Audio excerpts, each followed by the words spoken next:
there, it's Erin from littleslovelearning.com. And today, let's talk about scissors. Now, scissors are super easy for adults to use. We know how to use them pretty intuitively. We've been using them for many years. But if you teach little ones, 3-year-olds or 4-year-olds, and you give them a pair of scissors, it is a whole new world for them. They do not know how to use scissors. They need to be explicitly taught how to use them safely, how to use them correctly. This is really, really important to get right now so that they don't struggle using scissors as they get older. So in today's video, I'm going to share with you a little bit about the timeline of development of scissor skills according to occupational therapists. I'm also going to give you some ideas of how you can incorporate practicing scissor skills in your classroom and also some tips to make it a little bit easier for your kiddos. So let's jump in. Now, if you teach really little ones, the 2s or the 3s, or if you have little ones at home and you want to get started introducing scissors, what you can do is you can actually get started with using Play-Doh and scissors. So these are a pair of Play-Doh scissors. They're really easy to open and close. Just the actual act of opening and closing scissors is going to be so new for those little toddlers that these are really great. They're super safe. They're not sharp.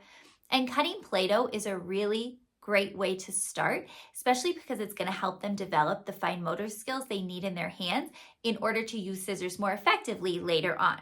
So the first step, just opening and closing those scissors and being able to cut with Play-Doh, they can start doing that as young as 2 or 2.5, depending on the child.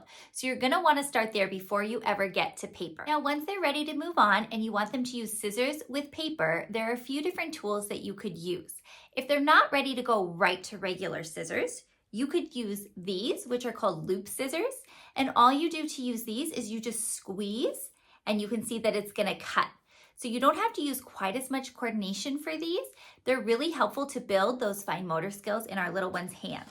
So if they're working on snips, they can just put it right on their paper, squeeze and open, and it's going to snip their paper for them. So these loop scissors are an option. I also have a pair of these, which I think are called bounce back scissors.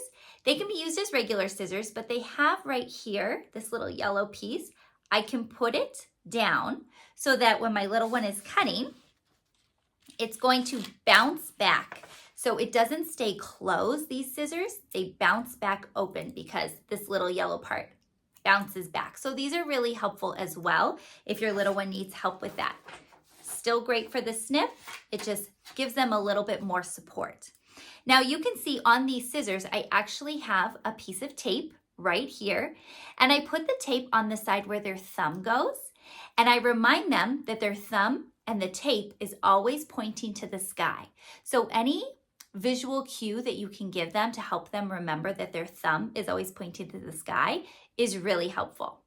I also like to remind them that we're not chickens, so we don't want a chicken wing. So we want to keep our elbow down by our side when we're cutting. That's going to help them because then they're not going to be cutting upside down or having the rest of their fingers facing the sky, because if they keep their elbow down, it forces them to keep their thumb pointing to the sky.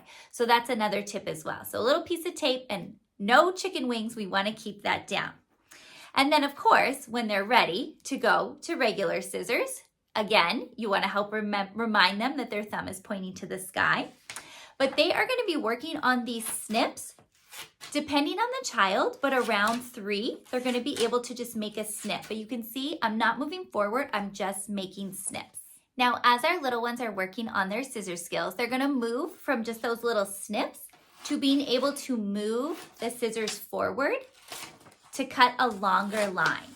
So that's the next progression, going from the snips to being able to move the paper forward to cut a longer line.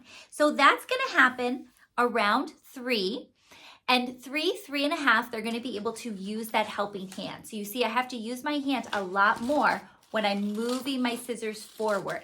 My helping hand is going to be really important for that. And so once they're about 3.5, that's what they're gonna be working on. Now, straight lines are going to be a lot easier for them. So we're going to start with those straight lines. Again, that's 3 to 4, and that's having them actually cut on the line. So I would draw a line with my marker and see if they could cut on the line or close to the line. I also, in some of my activity packs that I sell on my shop, littleslovelearning.com, include some scissor skill papers like this one from our Space Pack. I'll link it down below. So you can see we're just starting with straight lines. So practicing cutting those straight lines first. Then let's see, as they get more advanced and they are developing their scissor skills, they're going to be working on more curved lines around age 4. So I also do include curved lines. This again is from my science pack, but you can see these are a little bit more difficult because there's more curves. And so they're going to be working on that around age 4, of course, depending on the child. That circle shape, we want them to be able to, we're going to draw a circle and have them cut out that circle shape around age 4. The square shape, that's between age 4 and 5. And then really complex shapes, that might be cutting out pictures or shapes with straight lines, curved lines all around 5 to 6. So it's going from simple to more complex. As they are developing their scissor skills, we're expecting them to be able to do more. It's definitely a lot harder when they have to start using their helping hand and they're cutting shapes or they're cutting lines that are more complex, that are not straight, because we want to teach them that our scissors are always going forward, but that we can turn the paper, and our helping hand is going to be so important with that, to turn the paper, but we still want our scissors to be moving forward. Then we turn the paper and we want our scissors to be moving forward. So that's a little bit more complex because they have to be using both of their hands. They have to be paying attention to which direction the scissors are going. So all of these skills can be worked on in your classroom or they can be worked on at home, but I'm gonna give you some ideas of how to incorporate them because I know you're already so busy and we don't always have time for these extra skills, but scissors are so important, we don't wanna skip out on this. So one of the ways I like to work on scissor skills with my little ones is through a fine motor journal. Now I have a previous video all about how I use fine motor journals before I use regular journals with my students. I'm gonna link that down below.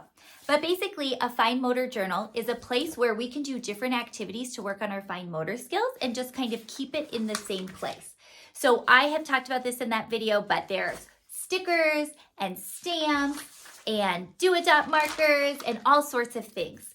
Now, what you can do is when you're having your students cut different items, you can put them in your fine motor journal. So for example, they could cut tape that they could tape in their fine motor journal. Of course, cutting paper, different shapes, whatever you have written out on the paper, they can cut and they can glue in here. Let's see if there's any more cutting. I think that's it for the cutting, but this fine motor journal has a lot of great ideas for how to build up their strength because as they're building up their strength while working in their fine motor journal, it's going to help them with their scissor skills as well.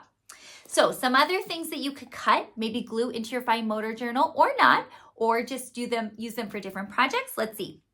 You could cut wrapping paper. That would be really fun, especially if you're doing a birthday theme or around the holiday time. You can cut ribbon.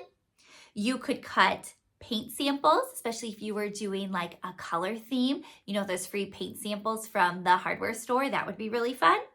You can cut straws. I've done this before where we cut straws and then we use them to make patterns. That was fun. You could cut streamers. Of course, paper. We talked about Play-Doh earlier, which is fun. You could also cut slime. If you were brave enough to make slime with your little ones, you could have them cut slime. And then I like to do some collages out of magazines. So you could have them hunt through magazines for certain things, either pictures or certain letters, and have them cut them out. That would be really fun to use as an art project or to glue in your fine motor journal as well.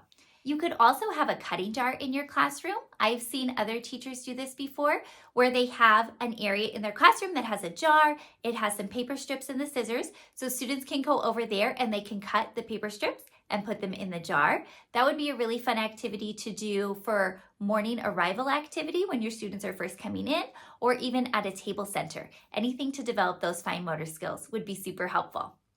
Now, you don't only have to use scissors with paper or scissors in a more traditional way. There's another way you can incorporate scissor skills, with your sensory bin. So I have these scissor scoopers that are really helpful. And so what you can do is you can put these in your sensory bin, and you can remind students that we use them just like scissors. You could put a piece of tape on here to remind them where their thumb goes. Keep that elbow in, no chicken wings. And then they can use this in the sensory bin, which is going to help them with that scissor motion. I will link these down below. This came with a set of tools for a sensory bin that I love, and so it could be really helpful for your classroom as well. I hope these ideas were helpful for you. I know that giving little ones scissors can feel a little bit intimidating or overwhelming, especially if you're a parent at home and you have a little one, maybe it's your first child and they're 2 or 2.5, and you're thinking, I can't give my 2.5-year-old scissors. Trust me, I know how that feels. I've been there. If you're in the classroom and you have a lot of 2 or 3-year-olds and you're thinking, oh my gosh, scissors, I can't give my class scissors. Trust me, I've been there. I totally understand.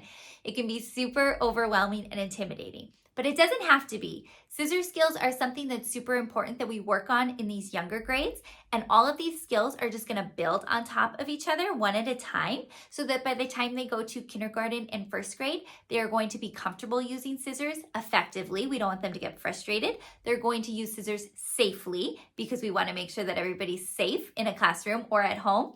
And so we just want to start these skills young.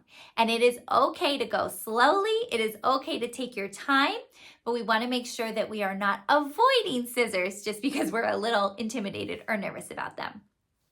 If you have any great ideas for how to teach scissor skills with your students or with your little ones at home, please comment down below and share your suggestions. I'm sure that everyone watching this video would love to benefit from your knowledge and your expertise, so share with us so that we can get some more ideas. If you have any questions for me, you can comment down below, or you can find me on my website, littleslovelearning.com. Until the next video, I hope you have a great day. Bye.